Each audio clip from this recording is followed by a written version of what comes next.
Como é bom declarar a verdade. O Espírito Santo de Deus nos toma por dentro. E Ele testifica ao nosso espírito, diz a palavra do Senhor. O Espírito de Deus testifica ao nosso espírito toda a verdade da palavra de Deus, a respeito de Cristo, a respeito da sua promessa. O mundo tem uma certeza, o ser humano tem uma certeza desse mundo, que é a morte. Mas o cristão tem a certeza de vida eterna e ressurreição em Cristo Jesus. Aleluia, aleluia, aleluia. Como é maravilhoso quando nós declaramos isso, porque Jesus garante. Diga para 3 pessoas perto de você: quem garante é Cristo. Aleluia. Quem garante é Cristo. É Cristo, é Cristo, é Cristo. É aquele que teve poder para vencer a morte, amém? É aquele que ressuscitou. É aquele que diz que iria voltar, iria buscar. É aquele que diz que aquele que crê em mim, ainda que morra, viverá. Aleluia. Aquele que crê em mim não morrerá eternamente, mas viverá. Aleluia. Porque o veremos face a face. Aleluia. Estamos de passagem aqui, querido. E a nossa passagem é muito rápida. Uns passam 90 anos, outros vão com 70 anos, outros com 50, 40, 30, 20, 10. Outros inspiram e expiram apenas uma vez. E sabe o que eu aprendo disso? Somos passageiros nessa terra. Somos momentâneos aqui. Mas o que me traz esperança e alegria no meu coração é que existe algo muito maior do que tudo isso que nós vemos. Um lugar muito maior, maravilhoso, ao lado de Cristo, ao lado do Senhor. Aleluia. Onde está a morte, a tua vitória, o teu poder? A morte não teve poder sobre ele, e não terá poder sobre aqueles que nele creem, diz a sua palavra. Aleluia. Esse corpo, se ele não for para debaixo da terra, ele vai ser transformado num corpo de glória, diz a palavra do Senhor. E nos encontraremos com ele, e o veremos como ele é. Aleluia. Como realmente ele é.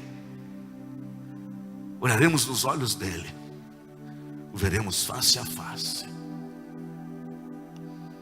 Como é maravilhoso essa esperança em Cristo Jesus. E meu amado, quando observamos esse lado da promessa, tudo que fica aqui perde o valor.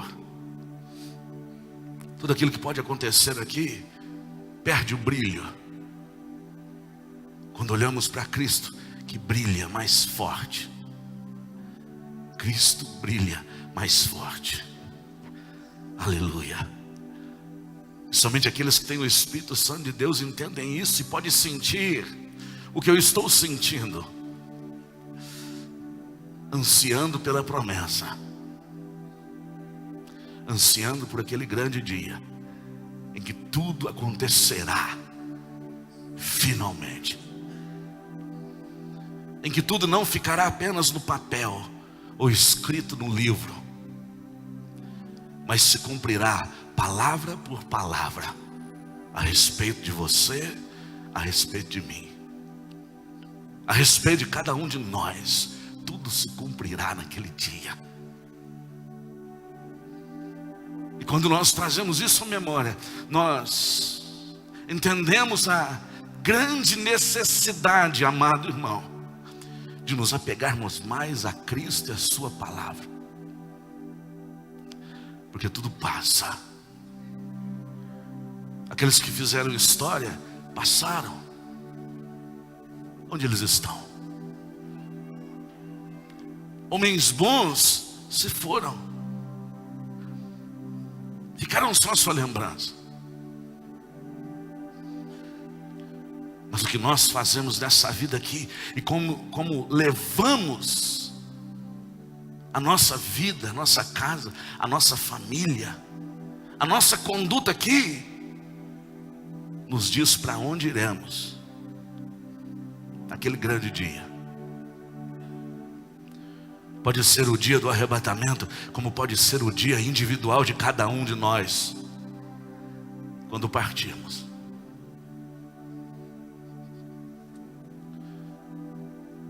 O que é interessante é que a morte, ela não escolhe idade, não é verdade?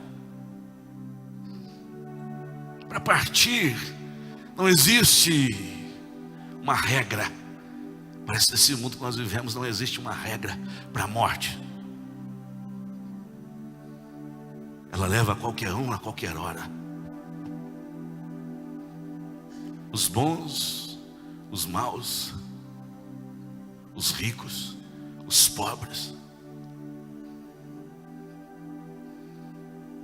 Mas um dia nós, quando passarmos por essa experiência, vamos olhar para nós mesmos e dizer, eu posso dizer: onde está a morte, a tua vitória, o teu poder? Eu ressuscitarei com Cristo. Mas no mundo que vivemos, precisamos olhar com bastante atenção, com bastante cuidado, onde é que colocamos os nossos pés. Porque a nossa conduta aqui, a maneira que nós levamos a nossa vida, o que nós fazemos do nosso corpo, as nossas atitudes, muitas vezes impensada,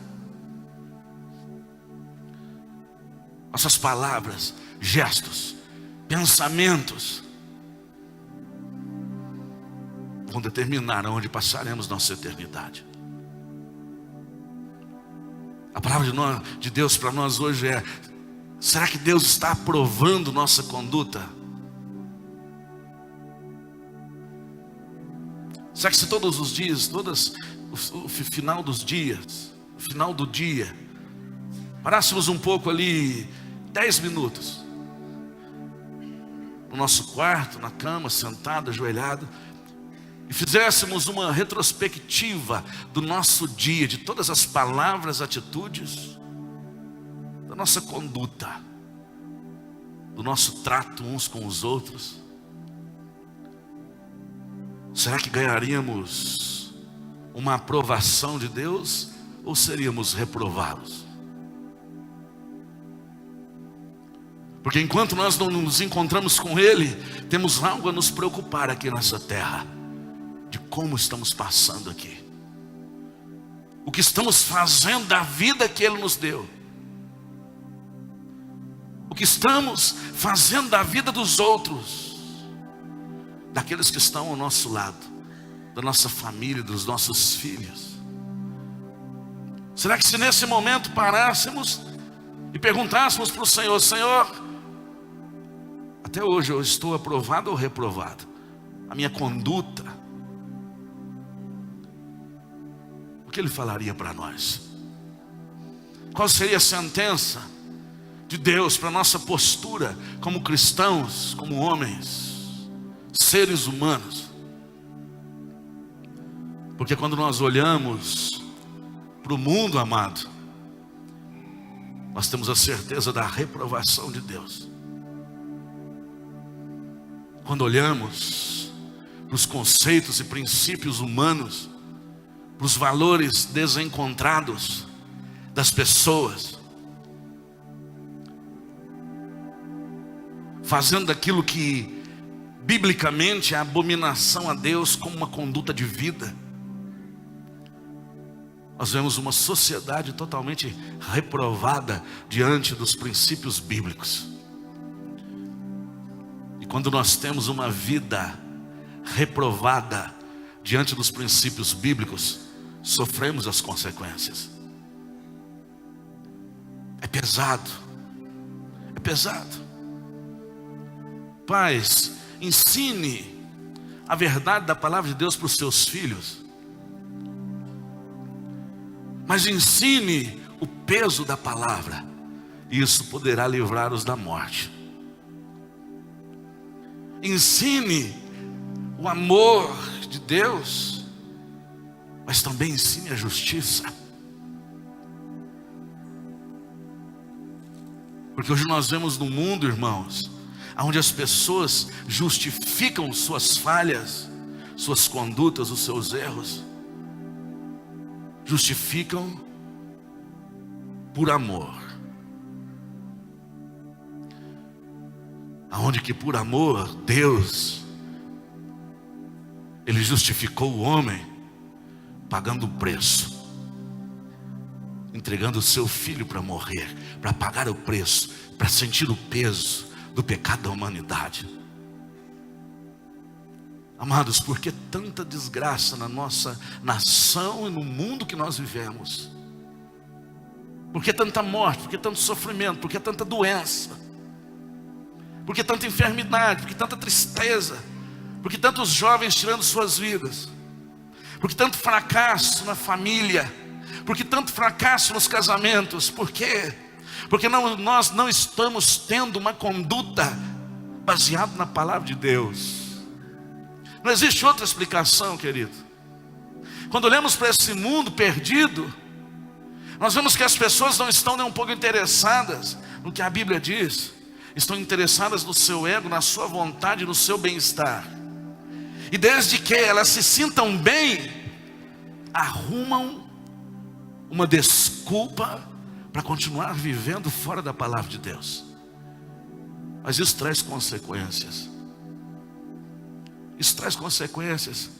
Estamos vivendo consequências na nossa nação, de um povo que esqueceu de Deus.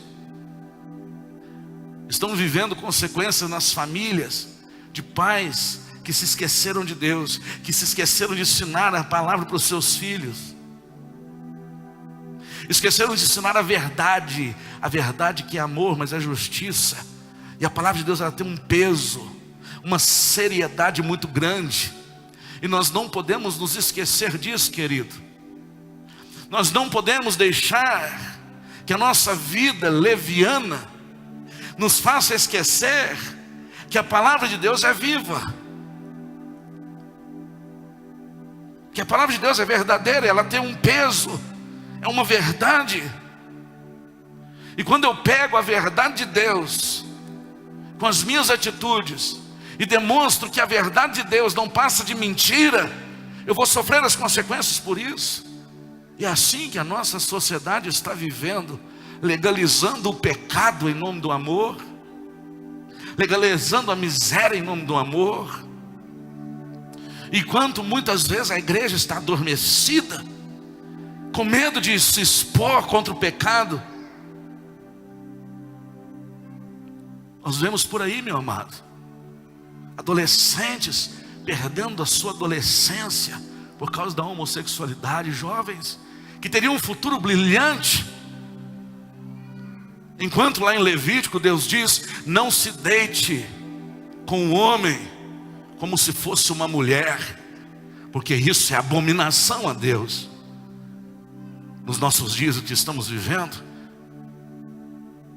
porque aquilo que é abominação para Deus deve ser abominação para nós.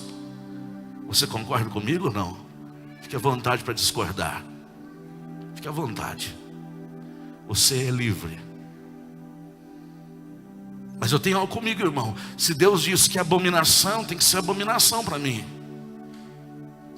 Se Deus diz que Ele não participa de certas coisas, eu não devo participar também, porque eu sou filho dEle, lavado e remido pelo sangue de Cristo. Ou nós somos igreja de Cristo, ou nós não somos. Ou nós somos aqueles que tiveram um encontro com Deus e fomos transformados, ou não somos. Porque a nossa conduta e a nossa postura vai dizer muito ao nosso respeito. Se diz que é abominação para ele, é abominação para mim. Mas a sociedade está fazendo dessa abominação algo normal e lindo. E nós estamos negligenciando a palavra. Os pais estão com medo de ensinar aos seus filhos a verdade. Medo de ferir, de machucar. Mas é melhor machucá-los no coração por um determinado tempo do que deixar os enfermos a vida toda, enganados com essa sociedade corrompida dos nossos dias, querido. Me perdoe pela franqueza da palavra essa noite. Me perdoe. Mas o que é abominação para Deus é abominação para mim. O que é abominação para Deus tem que ser abominação para aqueles que creem em Deus. Porque se não for, eu não tenho nenhum compromisso com Ele. E se eu não prego a palavra por medo do que as pessoas vão achar, não sou digno de levar o seu nome. Se eu não prego a palavra por medo de perder os meus amiguinhos, se eu não exponho a verdade que eu creio, de medo de perder as minhas amizadezinhas, ou de medo de perder até o emprego.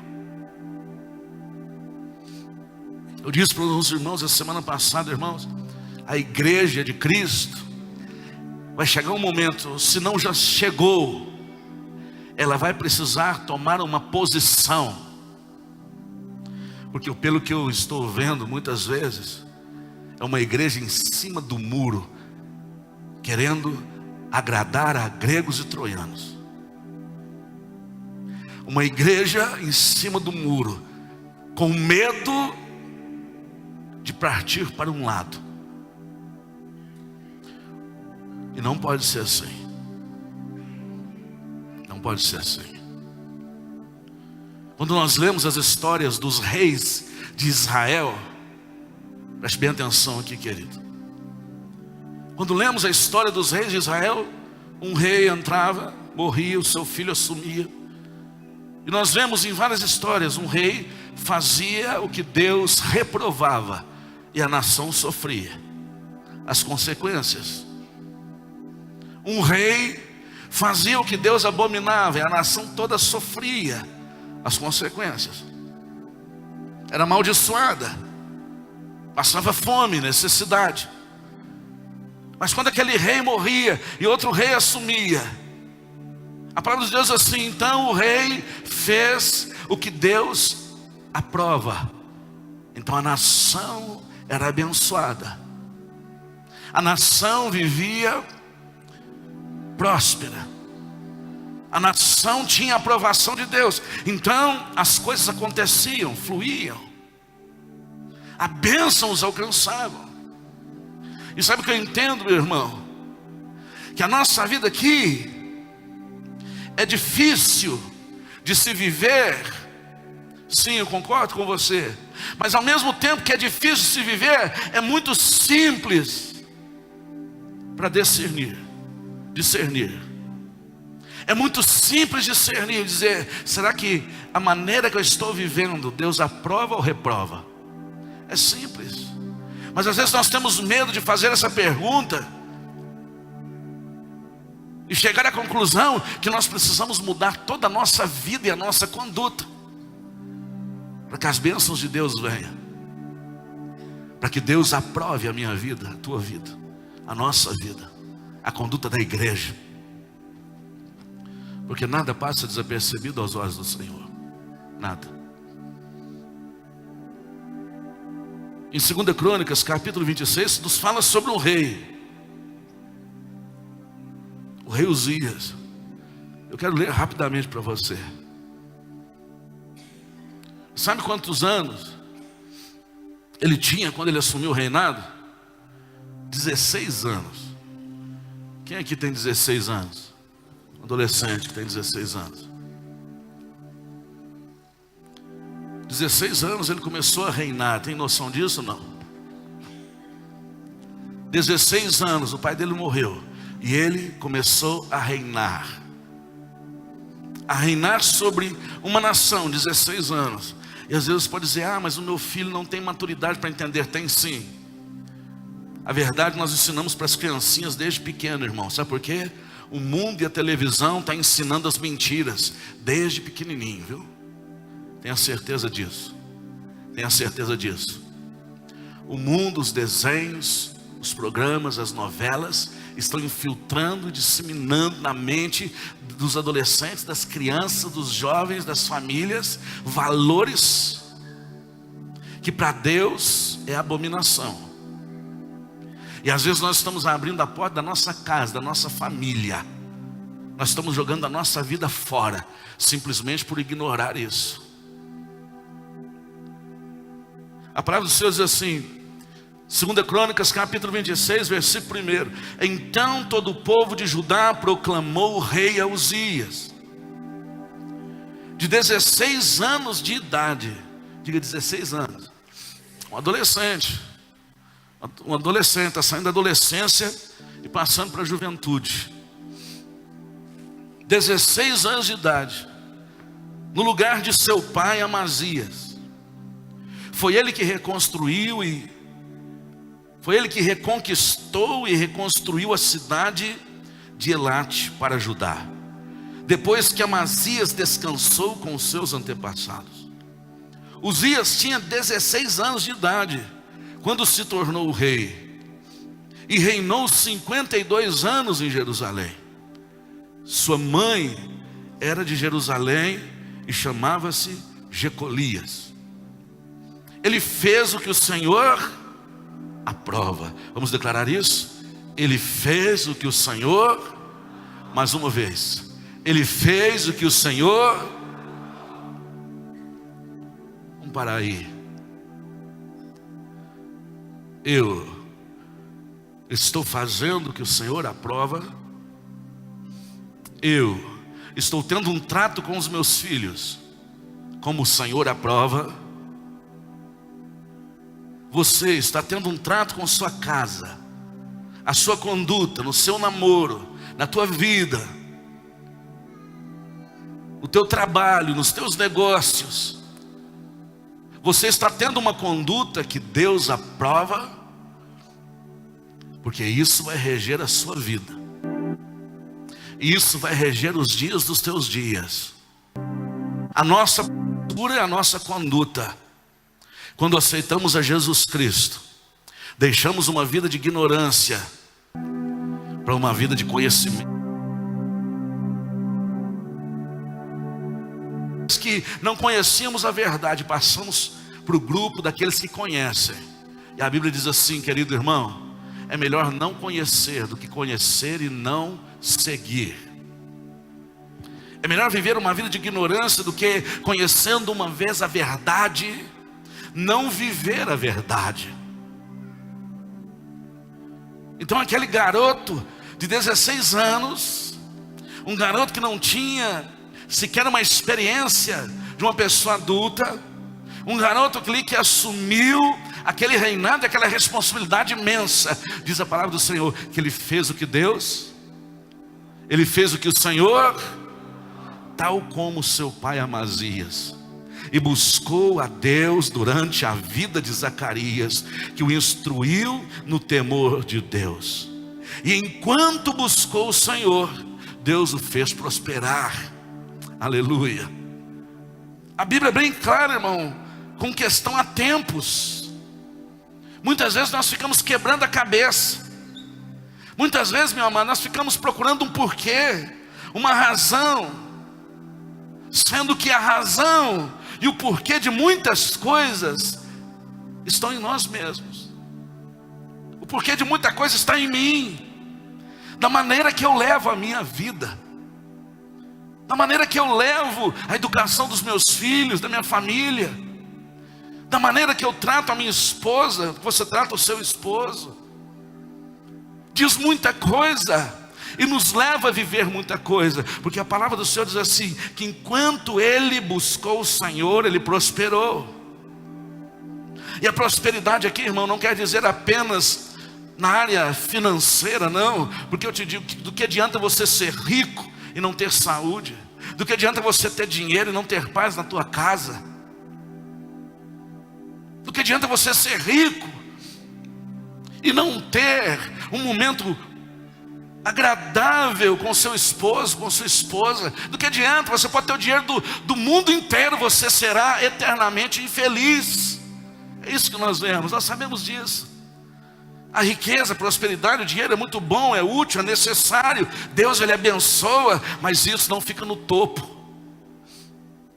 Não ocupa o primeiro lugar nos valores, porque tem muita coisa que vem antes, que tem muito mais valor do que aquilo que o mundo possa nos oferecer. Quando estou entendendo o nome de Jesus.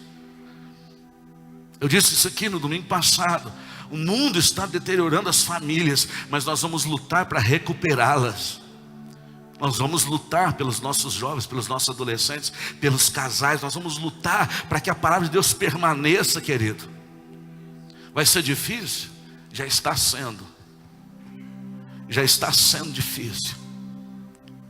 Mas se os pais não unirem com os seus filhos, e não unirem com a igreja, com os pastores, nós não conseguiremos, e o mundo vai minar, e vai causar sofrimento. Porque enquanto o rei buscava o Senhor, ele prosperava. E você vai ver que não foi só em dinheiro, foi em riqueza, em poder, em autoridade, em reconhecimento. Porque Deus era com ele. Porque a conduta dele era aprovada por Deus. Já imaginou isso, querido? Às vezes está acontecendo muita coisa na minha vida. O que é? Eu quero procurar um culpado. Será que é fulano, é ciclano? Eu acho que é Beltrano. Não. Às vezes é a tua conduta, o teu caminhar, o teu agir. Às vezes é muita mentira. Às vezes é idolatria. Às vezes é o vício. Às vezes é a falsidade. Às vezes é o adultério, a prostituição. Às vezes é a fornicação que está travando tudo. Eu quero culpar Deus, quero culpar o governo, quero culpar os meus pais, quero culpar todo mundo. Mas eu nunca trago a responsabilidade para mim mesmo. Porque a nossa sociedade foi ensinada dessa forma. Nós vivemos numa sociedade onde eles têm uma enorme dificuldade de assumir os seus erros. De assumir os seus erros. Valores bíblicos não se negociam. São eternos desde o princípio. Será eterno. Tudo que o mundo está fazendo vai passar. Os valores bíblicos não, vão permanecer. E aí, será que eu estou tendo uma conduta que Deus aprova? Será que você pode fechar os seus olhos agora por alguns segundos e fazer essa pergunta para você mesmo? Será que Deus aprova a minha conduta? Feche seus olhos, faça essa pergunta para você mesmo, lá no fundo do teu coração. Será que eu estou sendo aprovado por Deus?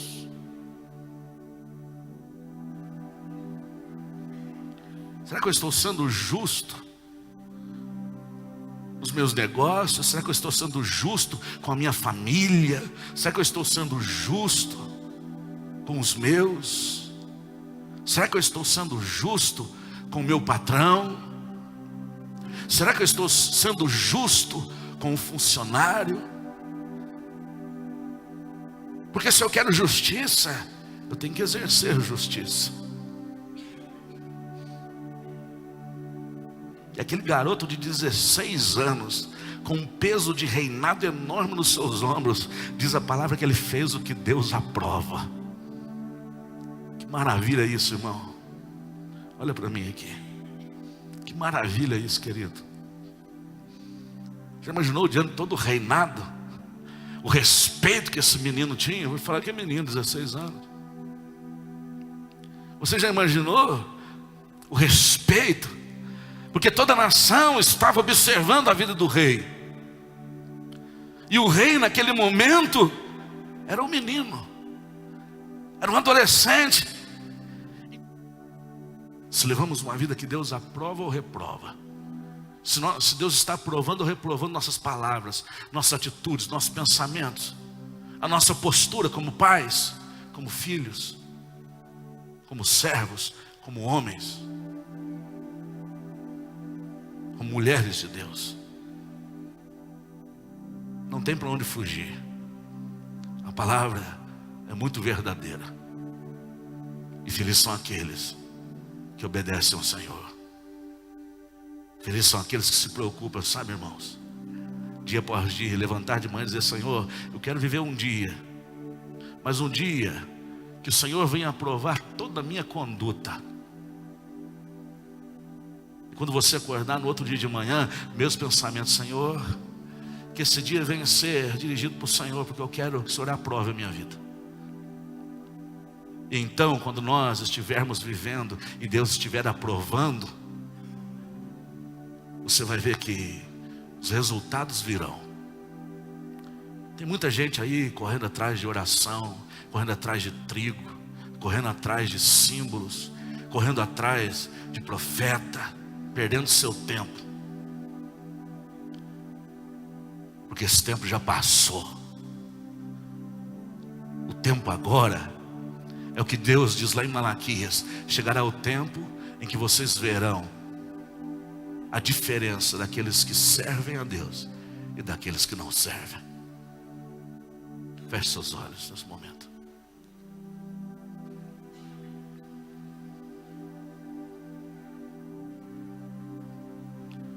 Medite por um tempo. Tenho certeza que alguma coisa saltou aos teus ouvidos. Eu tenho certeza que nem se for uma palavra sequer, ela queimou no teu coração. E se o Senhor nos traz essa palavra essa noite, é porque Ele quer aprovar, Ele quer fazer acontecer, Ele quer nos ajudar extraordinariamente, como diz a sua palavra. Você já imaginou, meu amado, ser ajudado extraordinariamente pelo Senhor? Não é qualquer ajuda, não. O que diz aqui na palavra é que Uzias foi extraordinariamente ajudado. Que maravilha é isso! Que maravilha é isso! Mas enquanto ele obedecia ao Senhor, isso aconteceu.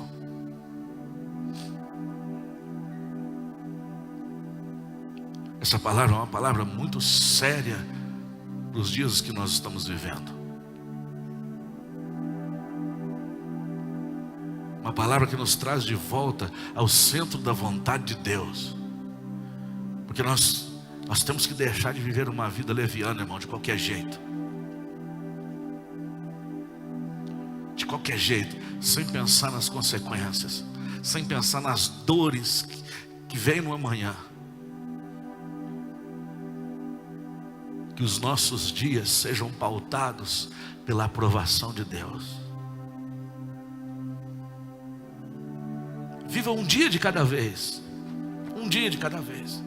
Porque se você for querer viver 2 dias num dia, você não vai conseguir. Mas vivendo um dia de cada vez, que todos os dias você se coloque diante do Senhor e relembre o que você fez desde o momento que você levantou até o momento que você está pronto para se deitar. Você vai ver, querido, você vai ver como as coisas vão acontecer e você será extraordinariamente ajudado por Deus. Você sabe o que é isso? Ser extraordinariamente ajudado por Deus. Ele quer fazer com que você experimente essa vontade dele para a sua vida. Faça a prova dele. Faça a prova do Senhor. E você vai ver, querido, que você não precisa de nenhum utensílio milagroso. Você só precisa obedecer a palavra e crer no sacrifício que já foi feito por você na cruz do Calvário em Cristo Jesus. Que a palavra do Senhor encontre morada no nosso coração. Meu amado, que ela não fique só aqui, que muitas vezes nós saímos para fora e esquecemos. Não, que ela nos acompanhe. Que a palavra nos acompanhe.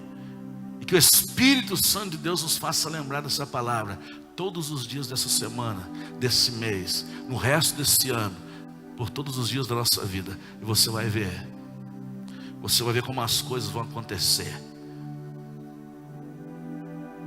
Enquanto o rei buscava o Senhor, ele prosperou.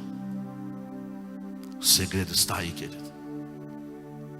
Uma vida de devoção a Cristo, de respeito aos seus princípios e verdades, no nome de Jesus. Amém? Você pode aplaudir o nome do Senhor?